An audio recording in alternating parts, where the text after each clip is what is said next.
Ladies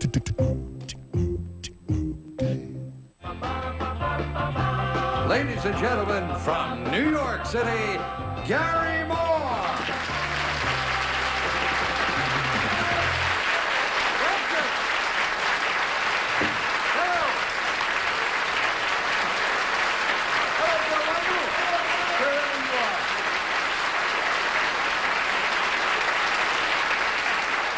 Thank you so much, and welcome to a nautical and who knows, perhaps somewhat naughty edition of To Tell the Truth. Our first guest is a cruise director, and this cruise director has a great deal to say about the goings-on luxury liners and the seafaring folk who love to float about the ocean blue. We'll find out more about them after we meet our entirely proper panel here on To Tell the Truth. Gene Rayburn.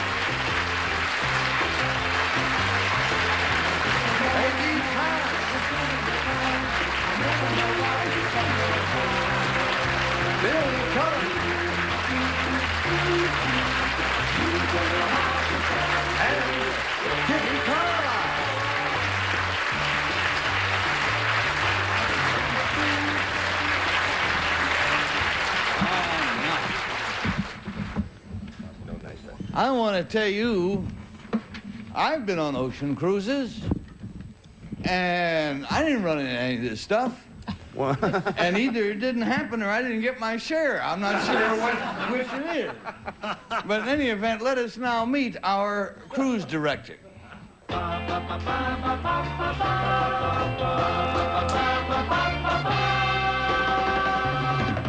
Number one, what is your name, please? My name is Geraldine Saunders. Number two. My name is Geraldine Saunders. Number three. My name is Geraldine Saunders. And your job, landlubbers, is to locate the real Geraldine Saunders, and here is her salty spiel. I, Geraldine Saunders, am the world's only female cruise director on a luxury liner.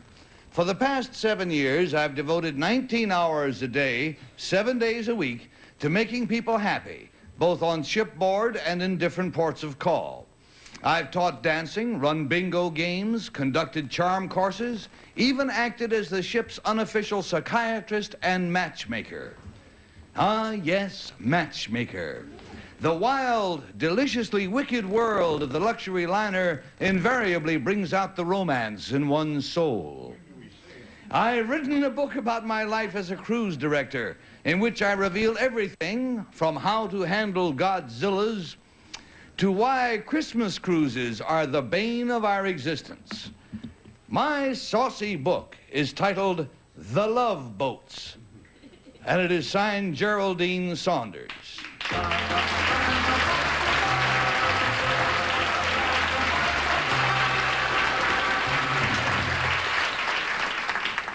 And I love the blurb up here from the review from the Los Angeles Times. Exotic ports and erotic games on a sea of sun, sex, and booze. Oh, boy. Ship ahoy. And by the way, I've been asked to say this book has been bought for television by the wonderful world of Disney. And,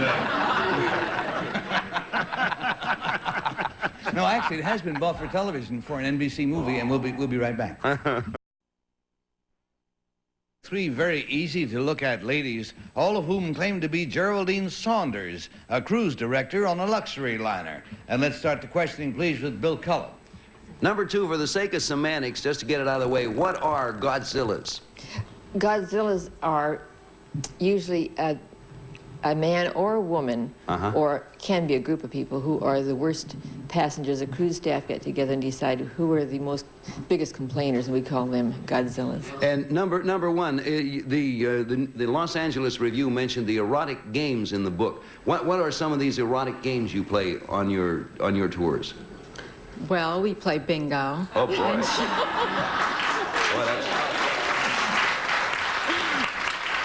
Yeah, the priest calls out dirty numbers. Well,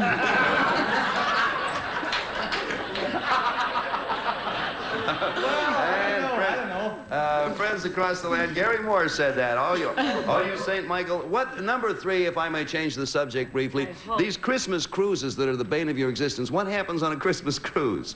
Well, we always seem to get all the lonely, sort of misfit people who are usually not too happy at home at family. Well, number 3, you do more than play bingo, don't you? I'm sorry, we got ourselves a buster there. We're going, please, to Kitty. Thank you. Number 1, how do you get a job like this? Well, I went to college at Cornell, and I was in the hotel school of management. Then for a summer, I got a job on a ship as a hostess. I see. I did such a good job, I got a fabulous offer as a cruise director. Thank you. Number 2, do you get any sleep on these cruises? What are your hours? Well, you have to sleep very quickly because you work late and get up very early in the morning. Number 3, how do you make matches? Oh, you just, by instinct, really. Put to people see- together? Yes, absolutely. Number 2, do you have to fend off fellas yourself? You look very attractive. You all 3 do. How do you fend off the fellas? Usually, I'm too busy to be, you know, I just You're say- moving I'd say I'd like constantly. to, but I'm too busy. Oh, I see. Would that work? No. Number 1, when you get on the cruise and you look over the passenger list, do you decide who should be together and who should not be together? Well, sometimes I make mental notes, but Yeah. many times people will approach me. And ask you for somebody? Oh, yes, well, ask me. And from Kitty, please, we go down to Gene Rayburn. Yes, you've been everywhere, eh? Number 2, how far do you go? Well, I mean, I- where do you go to the Caribbean only? depending on what ship I'm working on. Yeah. So What is your line, number 2? I'm presently working for Princess Cruises. Yes. And number 3, do you agree with number 2's definition of a Godzilla? Oh, yes, Yeah. absolutely. And what line do you work for? I work for Princess Lines also. And what boat have you been on specifically? Oh, it's been the Island Princess, the Sea Princess out of Los Angeles. And number 1, have you ever gone to Europe or the Mediterranean? No, No. not with the Princess Lines. Oh, you're all with the Princess lines? Yes. Well, I knew a princess once, but that's another story. Have you ever officiated at a marriage, number 1? Oh, yes. Yes, I have. And who performs the ceremony? Well, the captain does, but it used to be legal. It is no longer legal for the captain to perform a ceremony. He will do it, but usually the couple is married before they get onto the ship. Yeah. Number 2, do you agree? Oh, ready, little buzzer takes us on to Peggy. Number 2, can the captain marry you at the beginning of the cruise, and then at the end of the cruise you just say it was for funsies? I'm afraid not. Now, number 3, don't women outnumber men on cruises? Yes, they do. Well, number 1, doesn't that mean that the crew has an extraordinarily good time on a cruise? It definitely does. Thank you. Now, number 2, do you get a nice stateroom, or are you down in the bowels of the ship by the winch or whatever it is? No, they give me a very nice cabin with the passengers, With the passengers? near the passengers. Oh, near the passengers. How nice. Number 2, don't the other ladies who are on the cruise that outnumber the men get a little sore at you because there you are so good looking and the guys probably want to dance with you and not with those poor ladies with the glasses that's sitting in the corner? I want that Did you say number 2? Yes. Well, I try to dress very prim and properly and act very I don't so think they that's stand possible, out. dearie, but anyway. All too soon, friends. It is 5 or 6 bells. I wasn't able to count them, but we got bells anyhow that ended the game and made it necessary for us to ballot. Indeed, who is the cruise mistress? Is it number 1? Or is it number 2? Or is it number 3? What we do is we pay the group $50 for each wrong guess. We pay them $500 if none of the votes is correct. And Bill starts, please. Gary, my grandaunt on my father's side was the first cruise directress, actually, for the Cunard Line. No fooling. Had a brief affair with the navigator of the Titanic, and for one reason or another, it just sort of Never ran went out. for Never, another nothing cruise. much came of it. And I'll see you. Well, where you go. her. So, we have got a job free sank showing, underneath and we're going please to get it. Well, I'm going to vote for number 2 because she smiled or even tried to laugh at one of our male panelists. I'm not going to name him. Okay. Weak jokes. And it looked to me as if she'd been used to smiling and laughing at weak jokes for a long time, and it's number 2.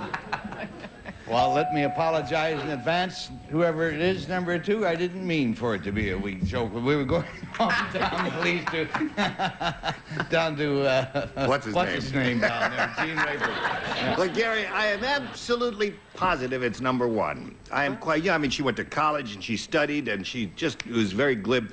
But the one I want to go sailing with is number 2. So I voted for her. So your mind votes for number 1, your heart votes for number 2. Yes, I don't care about your game. I'm voting for number 2. And Peggy. Well, number 2 is very flirty, but I don't think that you have to be that in one to be a cruise director. And number 3, I don't think you go to sea a lot, but this number 1, and you need a lot of energy if you go to get up in the morning and stay up until late at night and everything. And number 1 has got a lot of pep, so I voted for her. Hey, that's great. It's spread all up and down, and that means the same thing's happening to you in your mind there at home. Let's straighten it out. The votes are in. Will the real Geraldine Saunders please stand up?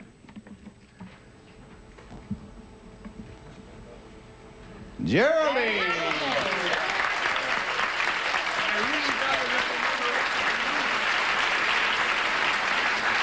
Good bunch over there.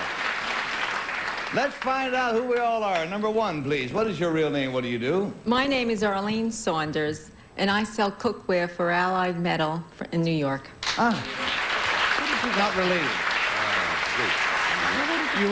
Your name is Saunders, but you're not related to Geraldine. No, I'm Saunders. not. No, just coincidence. All right, number 3, can you tell me about you, please? Yes, my name is Priscilla Rudd, and I'm a homemaker, mother of 3 from West Orange, New Jersey. Ah, no.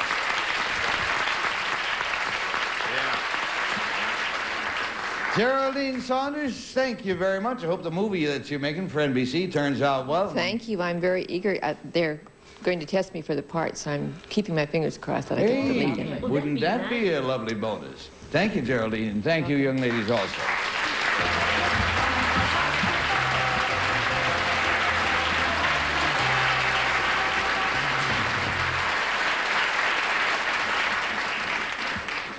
Now, next, we are going to meet a former prisoner who used his time behind bars to great advantage, and I'm happy to say that it paid off for him.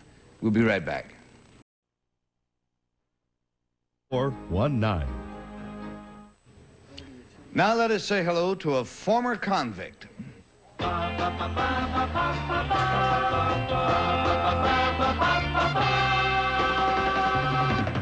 Number 1. What is your name, please? My name is Frank Earl Andrews. Number 2. My name is Frank Earl Andrews. Number 3. My name is Frank Earl Andrews. And here is the compelling story of Frank Earl Andrews. I, Frank Earl Andrews, spent 23 years behind prison bars. My last jail term was 55 to 67 year sentence for armed robbery. To all intents and purposes, I thought that I was as good as dead. Finally, however, I pulled myself together. I began to write, and in 1967, I sold my first story. Then, together with another prisoner, I edited an anthology of the writings of inmates in the prison. They were selections from prisoners who had served time for 30 or more years. It wasn't as easy as it sounds. In order to get the book published, we actually had to smuggle out the manuscripts. Ultimately, my seriousness of purpose convinced the parole board that they should set me free. Once again, I am living as a free man on the outside, and my prison writing experience has stood me in good stead. I am now working for a major publishing firm. Signed, Frank Earl Andrews.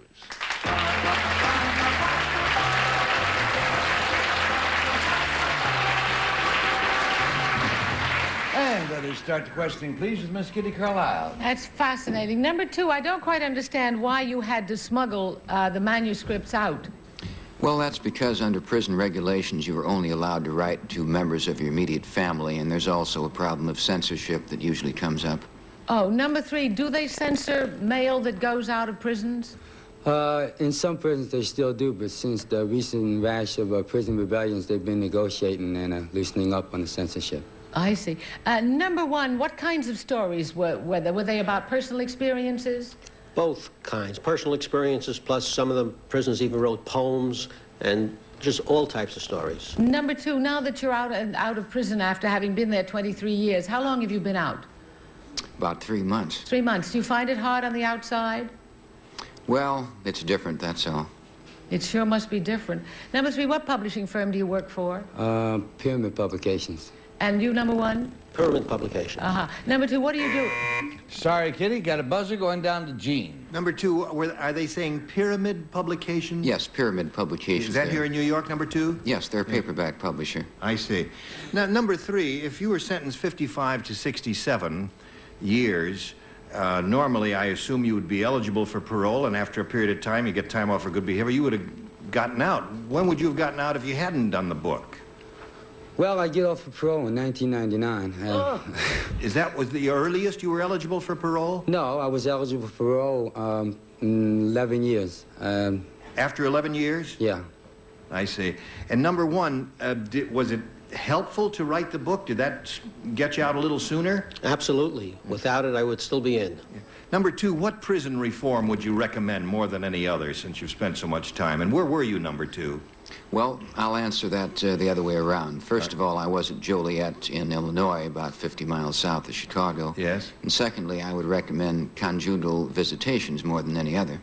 Mm-hmm. And please, it takes us on to Peggy. Thank you. Number 3, do you still have to report to a parole officer? Once a month. Thank you. Number 3, were you in Joliet as well? No, I was in Rahway. Rahway in Jersey. And number 1, where were you? Attica. Oh, were you there during the riots? Yes, I was. Well, what do you think would be the best thing for prison reform?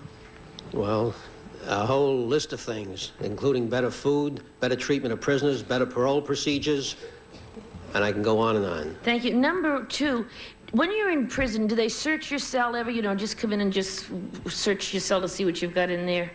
Well, they can do that, but they usually don't because they've searched you so thoroughly by the time you get in, there's not much use for that. Thank you. Number 3, are there any former prisoners that have become professional writers? Several. Edgar Smith wrote a book, Brief Against Death. He did 14 years in the death house. Reuben Hurricane Carter just wrote a book. Thank you. Number 1, had you gone to school before you went to prison? Or did you go to school during it, while you were in prison? Both. I quit high school, I finished high school in prison, and then I took some writing courses, correspondence. Thank you. And finally to Bill Cullen, please. You know, the thing that's most disturbing about all of this, that they all seem to agree that they had to smuggle the manuscripts, smuggle things they had written. Number 3, is there any legal way that a prisoner like yourself, if you indeed were he, can get your manuscript, what you have written, out to the public? Any legal way? Now, yeah, you can do it now. This was done before, you know, they lightened up on the various rules and regulations, mostly as a result of the riots and the rebellions. For instance, number 3, in what year was it that you had to smuggle your manuscript out? 1971. Number 1, do you agree that now manuscripts written in a prison about prison life or anything else the prisoner wants to write about can now be legally released and gotten out to the public? That is correct. Now, you, however, number 1, had to smuggle yours out. Yes. By what means? Well, people who visited me, I slipped the papers to them, and there's no searching of the people that go out. When did you smuggle your manuscript out, number 1? Back in about 1968, 69. And the improvement has been made since that time? After those riots, a lot of improvements were made. Number 2, when you had visitors, were you able, we always picture, or we see pictures of prisoners having visitors where there is no personal contact, even finger contact made. How were you able to smuggle or get your manuscript to the people who were visiting you, if indeed you use that system? Well, I'd really rather not tell you because a lot of people might see it and get hurt. And is it still, thank you. All right, friends, that's it. Game over. Time to ballot, if you will. What do you think, friends? Is it number 1? Is it number 2? Or is it number 3? Our Miss Carlisle has to make the first move. Oh, yeah. Well, none of them really look like jailbirds. And they all look like absolutely charming citizens. But number 1 has a look of a man who's lived alone a long, long time. I mean, number 2. So I voted for number 2. Number 2. All right, so there we go. Smack in the middle and down to Gene Rayburn. Well, the 2 imposters, whoever you are, you were terrific, I'll tell you that. Tough, yeah. It seemed to be Gary, number 3 didn't have time enough to grow that long a hair if he's just been out 2 or 3 months. And number 2, I don't know, I voted for him because of his answers that he gave seemed very convincing to me. I think it was number 2 who said he'd only been out 2 or 3 months. I may be mistaken, Gene. I don't know. Peggy? Well, if number 2 has the look of a man who's lived alone a long, long time, he wouldn't have been in jail because they're absolutely mobbed in there. Yeah. So, and I didn't vote for number 3 because I just didn't believe him, but number 1 had a long list of prison reforms he wished to get through, and I feel if you've been in the can, you'd want a lot of reforms. All right, so we got a 1, and 2-2's Bill Cullen. Being in prison that long, I imagine whether you harden to things or don't harden, but you get a way of answering things, and not being, number 3 had a way of answering things like they weren't, he wasn't treating them like a matter of life and death. They were facts, and he answered like they were just so many facts, and for that reason. All right, That's the way it goes, friends. The votes are all in. Will the real Frank Earl Andrews please stand up? Frank Andrews.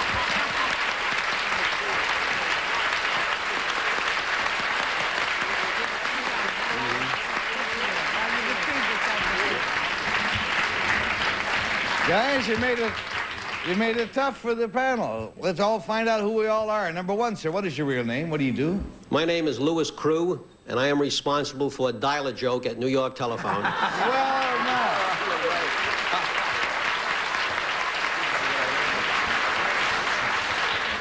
And number 2, sir, tell me about yourself. My name is J.C. Thomas, and I host a show called Talking with Thomas on teleprompter cable television. Good enough.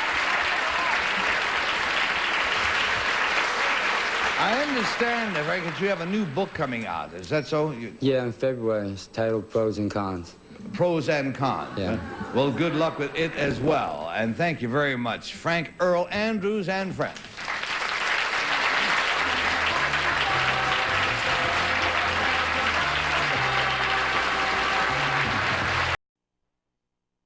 Well, now, according to the little old clock on the studio wall, both hands are at 0, and so it is time for us to say farewell. Take care.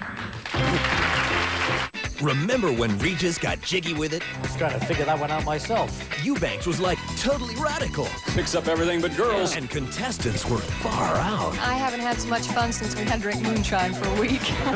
Take a trip back in time with the GSN Midnight Flashback. Rewind through 3 decades of classic game shows 5 nights a week. Just you and me, baby. The GSN Midnight Flashback, Tuesday through Saturday, starting at 12 midnight, only on GSN. Something to talk about at dinner.